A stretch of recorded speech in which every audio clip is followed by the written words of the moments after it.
बातमीपत्राच्या सुरुवातीलाच अत्यंत महत्त्वाची बातमी आपण पाहतोय। एक ब्रेकिंग न्यूज पाहतोय, ती म्हणजेच सतीश भोसले उर्फ खोक्या भोसले बीडच्या हद्दीत दाखल झालाय। ही थेट दृश्य आपण सध्या पाहतोय। बीडच्या गेवराईमध्ये सतीश भोसलेची एंट्री झाली आहे। अवघ्या 25 मिनिटांमध्ये बीड पोलीस आरोपी सतीश भोसलेला पोलीस अधीक्षक कार्यालयामध्ये घेऊन पोहोचणार आहेत। तर पोलीस अधीक्षक कार्यालयामधून सतीश भोसलेची ओळख परेड केली जाणार आहे आणि त्यानंतर त्याची बीडच्या जिल्हा रुग्णालयामध्ये वैद्यकीय तपासणी सुद्धा होईल।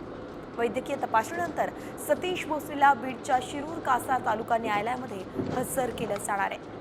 आरोपी सतीश भोसलेवरती एकूण 5 गुन्हे दाखल करण्यात आले आणि त्यापैकी शिरूर कासार पोलिसांनी 3 तर वन विभागानं 2 गुन्हे दाखल केलेत। हे एक्सक्लुसिव्ह दृश्य आपण पाहतोय। पहिल्या व्हिडिओत आपण पाहतोय जेव्हा छत्रपती संभाजीनगरच्या विमानतळावरती सतीश भोसले जो आहे त्याला उतरवण्यात आला होता आणि तिथून थेट बीड पोलिसांनी अगदी वेगवान पद्धतीने बीडकडे आपला ताफा वळवला होता।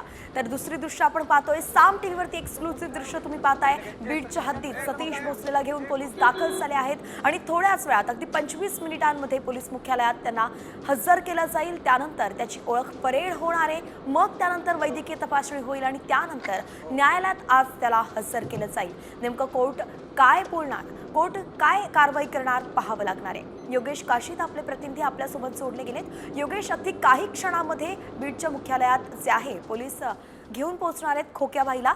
यानंतरची कारवाई कशी असणार आहे, आजचा दिवसचा प्लॅन कसा असणार आहे?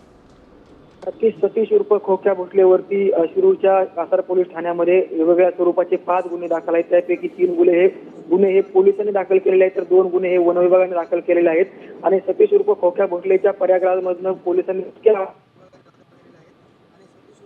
दिशेने रवाना केलं जात आहे, आणण्यात येत आहे। आपण पाहू ताफा घेऊन पोलिसांचं त्याला बीडमध्ये दाखल करण्यात येणार आहे। सुरुवातीला पोलिसांच्या कार्यालयामध्ये नेऊन त्याची ओळख केली जाईल आणि त्याच्यानंतर जिल्हा रुग्णालयात वैद्यकीय तपासणी केली जाईल। मात्र असं देखील होऊ शकते की त्याला बीडला नेण्याऐवजी शिरूरला देखील नेलं जाऊ शकते, जे की बाय रोड आहे शिरूरला जाणार, तिकडे देखील नेलं जाऊ शकते अशी देखील प्राथमिक माहिती समोर आलेली आहे। बीड ऐवजी त्याला शिरूर कासार येथील जिल्हा रुग्णालयामध्ये जे की उपजिल्हा रुग्णालय आहे तिथलं तिथे नेऊन त्याची वैद्यकीय तपासणी केली जाईल आणि त्याच्यानंतर त्याला शिरूर कासार येथील तालुका न्यायालयामध्ये हजर करून त्याचं रिमांड मागितलं जाईल।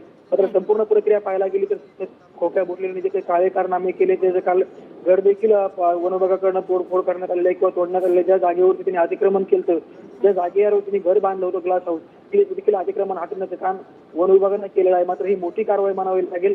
सतीश उर्फ खोक्या त्याच्यानंतर त्याच्या मुसक्या आवळण्याचं काम बीड पोलिसांनी केलं आहे। योगेश, आपण मोठी कारवाई याला म्हणू शकतो। सतीश भोसलेच्या मुसक्या आवळण्यात आल्या आहेत आणि आज त्याला शिरूर कासारमध्ये हजर केलं जाऊ शकतं, याची जास्त शक्यता आहे। पाहावं लागेल की नेमकं काय होणार आहे। धन्यवाद, अगदी सविस्तर अपडेट आपण दिली। वेळोवेळी आपल्याकडून घटनेची प्रत्येक अपडेट जाणून घेत राहू।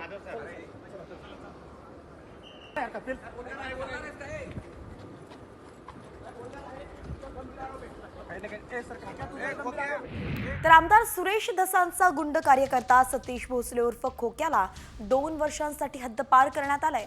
पण खोक्याची हद्दपारी म्हणजेच जिल्हा प्रशासनाला उशिरा आलेली जाग आहे, कारण पोलिसांनी मार्च 2024 मध्येच खोक्याच्या हद्दपारीचा प्रस्ताव बीडच्या उपविभागीय अधिकाऱ्यांकडे पाठवला होता, पण तो धूळ खातच पडला होता।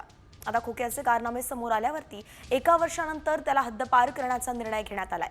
खोक्या आता वेगवेगळ्या गुन्ह्यात जेलमध्ये जाणार असल्यानंच या हद्दपारीचा उपयोग तरी काय असा प्रश्न आता उपस्थित केला जातोय। तर दुसरीकडे खोक्याची हद्दपारी कोणी थांबवली? सुरेश धसांचा कार्यकर्ता असल्यानं त्याला अभय मिळालं का, असेही सवाल उपस्थित होत आहेत।